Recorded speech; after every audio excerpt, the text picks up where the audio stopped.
Shalom, puji Tuhan. Mari kita sama-sama berdoa sebelum kita mendengarkan kebenaran firman Tuhan. Bapak yang baik, terima kasih Tuhan untuk kebaikan kemurahan Tuhan. Izinkan kami Tuhan pada saat ini boleh diperdengarkan kebenaran firman Tuhan. Pakailah Tuhan dengan bahasa yang sangat-sangat sederhana supaya kami boleh mengerti maksud kehendak Tuhan. Terima kasih untuk kebaikan kemurahan Tuhan. Berfirmanlah, kami siap untuk mendengar firman Tuhan. Di dalam nama Tuhan Yesus kami berdoa. Amin. Baik, puji Tuhan, pagi hari ini kita akan sama-sama merenungkan kebenaran firman Tuhan. Tema saat ini adalah berkarya bagi Kristus. Di tengah kondisi pandemi yang luar biasa, yang bahkan mencapai rekor tertinggi di seluruh dunia, lebih dari 200 negara terpapar oleh COVID-19. Bukan satu perkara yang mudah ketika masa-masa yang sulit ini, di mana ketika masa-masa ketika perang atau masa krisis ekonomi jelas sesuatu yang kita bisa prediksi atau kita bisa antisipasi ketika bencana atau masa kesulitan itu datang. Namun hari ini dengan virus yang menyerang dan hari ini membuat banyak negara, banyak orang, banyak pengusaha dan segala sesuatu dari usia yang paling kecil sampai usia yang paling tua sekalipun merasakan dampak yang sangat-sangat luar biasa.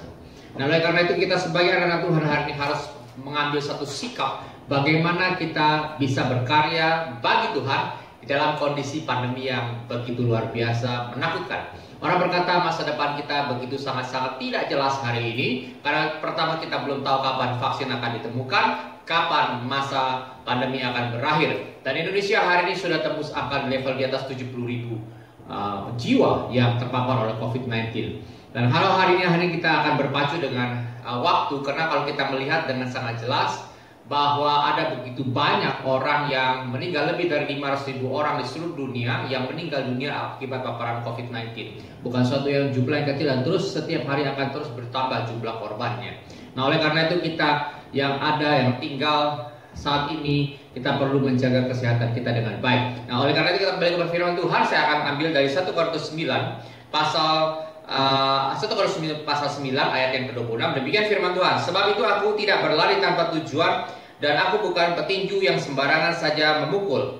Nah, hari ini bagaimana kita sebagai anak-anak Tuhan berkontribusi di tengah global krisis yang mendera dunia. Dan secara khusus kita bicara di Indonesia, setiap orang pasti punya satu tujuan hidup. Dan setiap kita yang mendengar kebenaran firman Tuhan pasti juga memiliki dream, memiliki mimpi dan memiliki tujuan yang pasti. Namun demikian, bagaimana dengan kondisi hari ini? Apakah tujuan hidup kita masih selaras, masih searah, berjalan sesuai dengan yang kita impikan? Nah, mari kita renungkan bersama-sama. Saya memberikan sebuah analogi dan sebuah cerita supaya kita bisa lebih mendapatkan gambaran yang baik bagaimana Tuhan merindukan Dia berkarya dalam hidup saudara dan saya.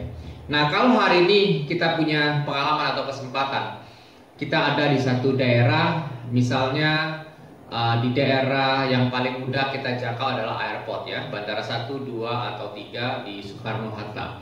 Nah, ada satu daerah di mana ada ruangan yang disebut dengan istilahnya ruangan TM, ruangan tegangan menengah 20.000 atau 20 kVA. Nah, ruangan ini adalah ruangan di mana terdapat panel-panel dan trafo, di mana di sana electricity yang menghidupi seluruh perlengkapan listrik dan support listrik di airport itu berasal dari sana. Nah, yang menarik adalah kalau kita berada di ruangan TM ini, ruangan panel TM ini 20 kV, maka yang terjadi pada diri kita adalah sangat menarik, yaitu bulu kuduk kita akan berdiri. Lebih lama sedikit maka rambut kita akan berdiri secara otomatis tanpa kita sentuh. Nah, mengapa semua itu bisa terjadi? Karena ada yang kita kenal dalam sistem kelistrikan, itu dikenal dengan istilah EMF, electromagnetic field atau radiasi elektromagnetik. Itu terjadi dan memberikan dampak terpapar kepada tubuh kita. Nah, kalau dalam jangka waktu yang cukup lama, itu memberikan dampak yang buruk bagi kesehatan kita. Nah, dengan analogi ini saya akan memberikan satu analogi yang kedua. Itu bagaimana Tuhan melakukan perubahan dan mengimpartasikan kebenaran firman Tuhan, itu perubahan terjadi dalam hidup kita. Nah, kalau hari ini saya memegang, sebelah kiri saya adalah sebuah besi ya, lalu sebelah kanan tangan saya memegang sebuah magnet. Dua hal yang sangat berbeda. Namun apa yang terjadi ketika magnet di tangan kanan saya lekatkan pada tangan kiri sebatang besi ini. Maka magnet ini akan menempel pada sebatang besi, dan kemudian yang terjadi, 1 minggu kita diamkan magnet ini pada sebatang besi ini, 1 minggu kemudian batangan besi ini berubah menjadi magnet. Karakter magnet itu dan sifat-sifatnya akan berada pada sebatang besi ini. Sehingga batang besi ini ketika didekatkan dengan besi, baut, paku, dan sejenisnya, maka dia akan menempel dan menarik. Karena dia sudah berubah menjadi sebuah medan magnet. Nah, yang ingin saya sampaikan adalah, kalau kemudian seminggu kemudian kita lepaskan magnet dari batang besi ini, kita pisahkan, maka secara otomatis, pelan tapi pasti, daya magnet, karakter magnet pada sebatang besi ini perlahan akan hilang sama sekali. Katakanlah selama 1 minggu kemudian, batangan besi ini akan berubah kembali seperti semula, yaitu menjadi sebatang besi tanpa kemampuan magnetik. Sedangkan magnet seperti semula, dia adalah sebuah magnet. Nah, apa yang ingin saya sampaikan? Kalau hari ini karena Kristus dia berkorban buat engkau dan saya, lalu kemudian dia mengubah hidup kita dan kita dekat dengan magnet yang adalah sumber kasih Kristus, maka dengan demikian pelan tapi pasti karakter kita akan menjadi karakter Kristus. Sikap kita, sense of love, kasih kita kepada sesama akan menularkan kepada sesama kita. Dan ketika kita melihat ada orang susah, kita mulai merasakan empati. Dan ketika kita hari ini melihat ada banyak orang menjadi korban karena COVID-19, kita mulai berpikir, sudahkah mereka selamat? Dan kalau hari ini ada saudara kita, ada teman kita, rekan kerja, siapapun yang kita kenal, dan kita tahu pasti mereka belum kenal Tuhan, ada rasa yang kita kepengen berbagi, yaitu cinta kasih Tuhan. Karena di dalam Kristus ada keselamatan, di dalam Tuhan ada jalan keluar, dan di dalam Tuhan ada sukacita, dan di dalam Tuhan ada keselamatan yang dijanjikannya. Oleh karena itu ketika kita merasakan hal itu, kita berpacu dengan waktu, bagaimana kita bisa berkontribusi, berkarya bagi Tuhan untuk menjadi suara Tuhan, untuk jadi mercusuarnya Tuhan, menyampaikan kabar baik kepada semua orang di masa COVID-19 ini. Kita bisa menggunakan webinar, kita bisa menggunakan WhatsApp, kita bisa menggunakan segala media gadget di atas tangan kita untuk kita bisa membantu saudara-saudara kita yang belum mengenal Kristus. Yang jadi persoalan adalah ketika kita melayani Tuhan, ketika kita begitu sibuknya melayani Tuhan dengan berbagai macam jenis aktivitas kita, tanpa kita sadari kita melepaskan diri dari magnet itu. Pelan tapi pasti, itulah mengapa kita bisa menemukan dan sekaligus menjawab begitu banyak pertanyaan orang. Kenapa ada hamba Tuhan yang sudah bergelar doktor, bahkan mungkin profesor, seorang penginjil besar, seorang hamba Tuhan besar, yang punya pelayanan jam terbangnya puluhan tahun, yang sudah begitu senior, yang menggembalakan jemaat yang begitu besar, seorang hamba Tuhan yang bergelar doktor dan kemudian istri bergelar doktor, pada akhirnya sangat disayangkan kita menemukan akhirnya sekarang menuju jeruji besi, akan dipenjara karena terjadi pelecehan seksual terhadap jemaatnya sendiri. Bagaimana mungkin seorang hamba Tuhan yang mengkhotbahkan, yang mengajarkan jemaatnya, banyak orang untuk tidak melakukan kejahatan seksual, sementara dia sendiri mempraktekkan kejahatan seksual yang dia khotbahkan, yang seharusnya menjadi teladan bagi banyak orang. Jelas sekali bahwa ketika kita sibuk melayani Tuhan, itu suatu hal yang baik. Namun demikian jangan pernah lupakan bahwa ketika kita sibuk melayani Tuhan, seharusnya kita semakin lekat dengan magnet itu sendiri, semakin dekat dengan Kristus. Ketika itu terjadi, maka kita bisa melihat bahwa karya impartasi karakter Kristus tetap melekat dalam diri kita, dan kita bisa banyak memberi kontribusi bagi Indonesia, bagi lingkungan sekitar kita kalau kita berbicara lebih skopnya lebih kecil. Nah, oleh karena itu adalah menarik kalau kita punya tujuan hidup dan hidup dengan satu tujuan yang jelas di dalam Kristus. Nah, sidang dimati kasih Tuhan, mari kita renungkan sama-sama sekarang. Bagaimana sekarang kita berkontribusi di dalam melayani Tuhan? Apakah kita terlalu sibuk dengan kegiatan kita, atau kita justru semakin dekat dengan Tuhan? Kalau kita semakin dekat dengan Tuhan, maka kita dimampukan untuk memiliki sense atau memiliki cinta, kasih daripada Tuhan. Dengan demikian kita akan berkontribusi lebih lagi untuk Indonesia. Nah, saya akan tutup dengan sebuah kisah. Ribuan tahun yang lalu ada kawasan di mana hutan yang sangat lebat sekali. Ada beberapa jenis pohon di sana. Dan di antara pohon-pohon yang berdiri tumbuh besar itu ada 3 pohon yang saling berdiskusi.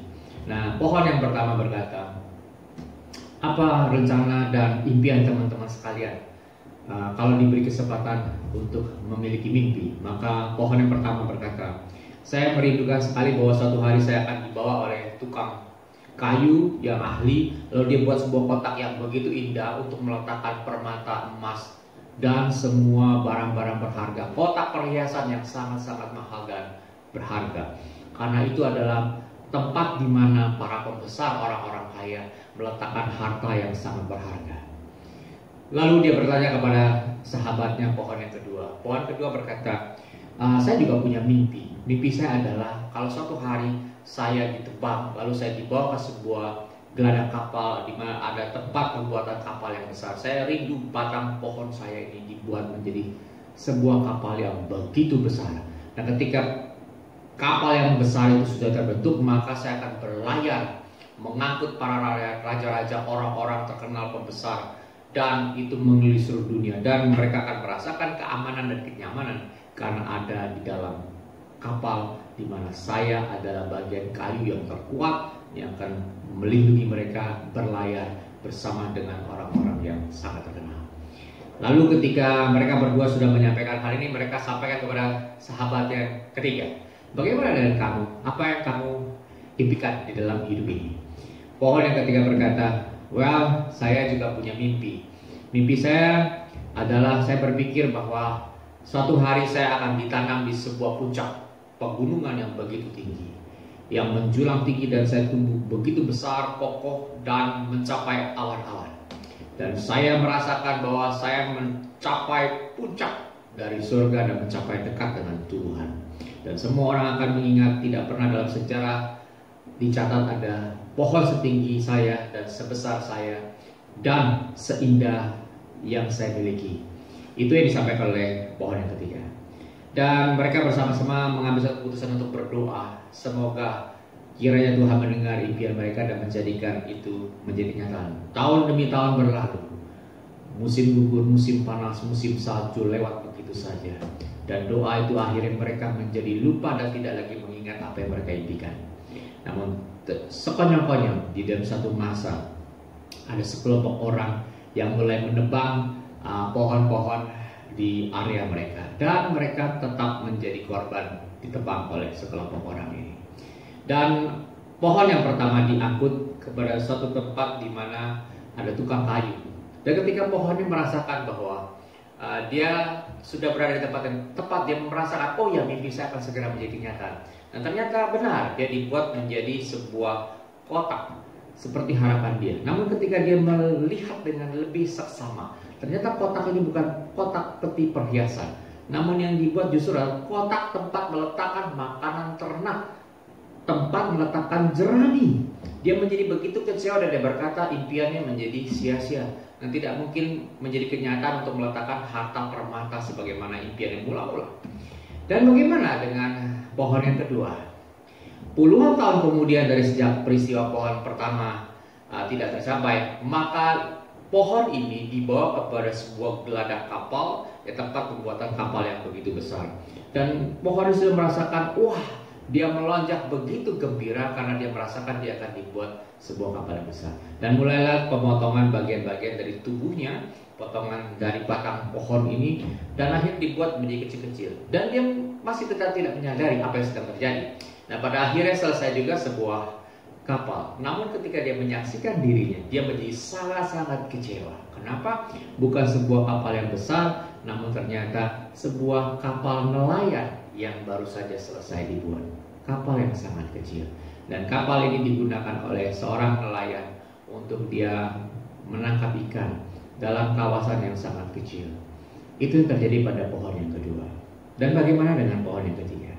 Pohon yang ketiga, mereka menemukan di bawah sekelompok orang lalu dibelah-belah menjadi seonggok batang pohon yang besar dan kasar dan belum diapa-apakan.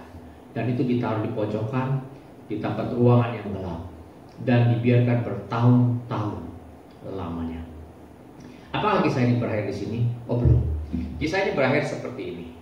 Ketika pohon pertama ini merasakan setiap hari dia menjadi tempat makanan, meletakkan makanan bagi hewan-hewan ternak. Alangkah terkejutnya ketika suatu ketika datanglah sepasang suami dan istri. Dan dia melihat istrinya sedang mengandung tua dan melahirkan seorang bayi.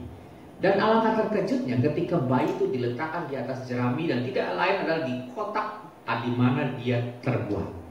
Dan ketika lebih terkejut lagi ketika dia menyaksikan ada beberapa orang datang dan mulai menyembah bayi ini. Dan barulah dia sadar ternyata harta terbesar bagi umat manusia, Kristus Yesus lahir di kota Daud, telah diletakkan di kotak di mana ini menjadi harta yang paling berharga sepanjang sejarah umat manusia. Itu adalah pohon yang pertama. Bagaimana pohon yang kedua? Kemudian beberapa puluh tahun kemudian, tepatnya 33,5 tahun kemudian, ya, menjelang pelayanan Tuhan Yesus ketika dia akan mengakhiri pelayanan di dalam dunia ini, kapal perahu nelayan kecil ini tiba-tiba dimasuki oleh sekelompok manusia laki-laki. Dan ketika kapal ini berlayar di tengah danau, terjadi angin sakal dan ombak yang begitu besar dan membuat semua orang di dalamnya takut. Terlebih kapal ini dan pohon yang dia merasakan sebagai perahu yang kecil dia tidak sanggup dan dia merasakan segera tenggelam, dan bukan tidak mungkin orang-orang yang ada di dalamnya pun akan ikut tenggelam. Namun ketika dalam keputusasaan orang-orang di dalam termasuk sang pohon yang kedua ini yang sudah berubah bentuk menjadi perahu, ada satu orang yang tiba-tiba berseru, "Diam, tenanglah." Orang ini menghardik dan terjadi danau menjadi tenang, angin sakal semua menjadi tenang. Barulah dia sadar siapa orang yang menghardik ini. Dialah Sang Juru Selamat Tuhan kita Yesus Kristus, Raja di atas segala raja. Bukan sekedar pembesar dia, tapi Raja di atas segala raja. Dia menyadari orang ini ada di atas perahu kecil ini. Sesuatu yang sangat berharga melebihi impian dia sejak awal. Dan bagaimana dengan pohon yang ketiga? Beberapa waktu berselang kemudian, ada seorang pria masuk menarik batangan balok ini. Dan orang ini menggotok batang pohon ini, pohon yang ketiga. Tersiok-siok, terjatuh. Bahkan dia harus berdarah-darah. Dan dia melihat sekeliling bahwa ada begitu banyak orang yang melecehkan, meludahi, mengata-ngatai orang ini. Dan yang terakhir dia sangat terkaget-kaget. Ternyata orang ini dibawa menuju ke puncak gunung, puncak bukit yang dikenal dengan Bukit Golgota. Dan orang ini dipangtekkan dan akhirnya mati menghembuskan nafasnya persis di pohon yang ketiga. Dan ketika orang ini menyerahkan nyawanya, baru dia sadar siapa yang dipangtekkan pada tubuh pohon yang ketiga. Tidak lain tidak bukan adalah Tuhan kita, Tuhan yang Juru Selamat engkau dan saya hari ini. Dia adalah Tuhan yang begitu dekat dengan engkau dan saya, begitu dekat dengan pohon ini, sebagaimana impian dia. Dan dia sudah merasakan sangat berharga. Saudara-saudara kasih Tuhan, dari kisah tiga pohon ini menggambarkan bagaimana posisi kita hari ini bagi Tuhan. Kalau hari ini kita punya satu tujuan dalam hidup ini, seringkali mungkin kita tidak melihat kesesuaian antara yang kita impikan dengan fakta yang kita temui dalam mengikut Tuhan. Percayalah bahwa Tuhan punya jalannya. Dia tahu persis bagaimana dan waktu yang tepat. Dan ketika kita mengikuti jalannya Tuhan, percayalah dia memberikan yang terbaik untuk engkau dan saya. Apapun hari ini tujuan hidupmu, serahkan sama Tuhan. Kalau kita seperti tadi, magnet kita nempel sama Tuhan, maka izinkan Tuhan terus berkarya dalam hidupmu. Maka karya Kristus, kasih Tuhan, karakter ilahi Kristus, maka semua itu akan terimpartasi lewat ucapan, tindakan, perbuatan kasih kita kepada sesama kita. Nah, itu yang Tuhan rindukan. Jadi hari ini kalau kau sibuk, jangan pernah lupa dekat dengan Tuhan, sumber kasih itu sendiri. Dengan demikian ketika masa COVID-19 ini kita belum tahu kapan berakhir, kita bisa melihat Tuhan berkarya dalam hidup engkau dan saya. Dan engkau jadi berkat dimanapun engkau berada. Tuhan Yesus memberkati engkau dimanapun engkau berada. Mari kita berdoa. Bapa surga, terima kasih Tuhan untuk kondisi yang kami alami saat ini. Meskipun kondisi yang begitu sulit sekalipun, kami bisa melihat bahwa Tuhan punya rencana yang indah dalam hidup kami. Dan Tuhan tolong kami Tuhan, supaya kami boleh selaras dengan tujuan Tuhan dalam membentuk kami sebagai anak Tuhan. Tolong kami Tuhan tetap berkarya di dalam Tuhan meskipun kondisi yang sangat sulit, yang tidak ada kepastian dalam dunia ini. Tapi kami tahu pasti Tuhan punya rancangan yang indah untuk setiap kami yang percaya kepada Engkau, yang menggantungkan hidup kami kepada Engkau. Terima kasih Tuhan, di dalam nama Tuhan Yesus kami berdoa, bersyukur dan berterima kasih. Kiranya mati kasih Tuhan, terimalah berkat Tuhan, kiranya kasih daripada Allah Bapa, anugerah dan damai sejahtera daripada Tuhan kita Yesus Kristus, dan penyertaan Roh Kudus menyertai engkau mulai hari ini sampai Maranatha. Tuhan Yesus memberkati kita sekalian. Amin.